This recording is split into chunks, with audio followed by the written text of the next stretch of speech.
Everywhere I go I find a poet has been there before me. Religion is a system of wishful illusions together with a disavowal of reality.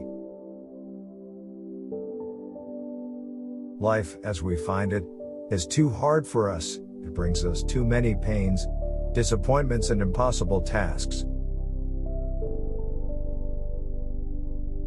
In the depths of my heart, I can't help being convinced that my dear fellow men, with a few exceptions, are worthless.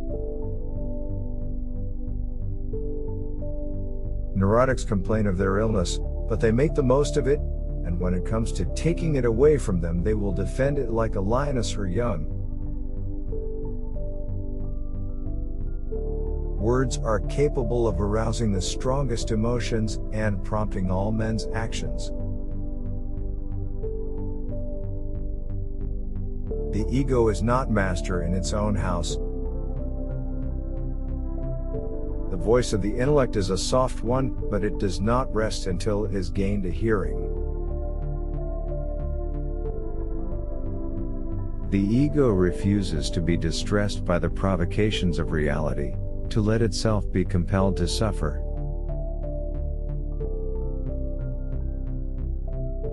The pleasure of satisfying a savage instinct, undomesticated by the ego, is incomparably much more intense than the one of satisfying a tamed instinct.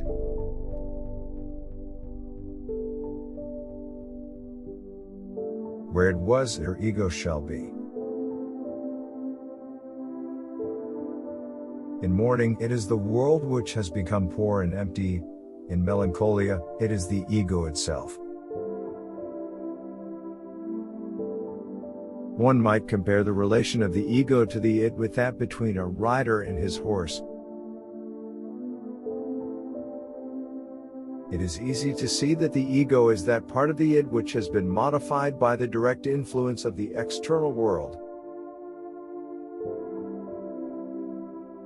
Every normal person, in fact, is only normal on the average. His ego approximates to that of the psychotic in some part or other, and to a greater or lesser extent.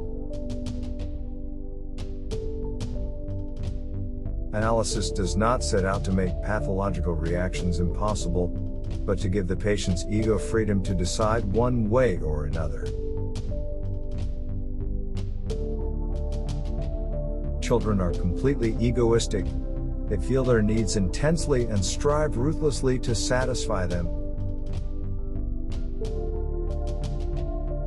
The functional importance of the ego is manifested in the fact that normally control over the approaches to motility devolves upon it. Towards the outside, at any rate, the ego seems to maintain clear and sharp lines of demarcation.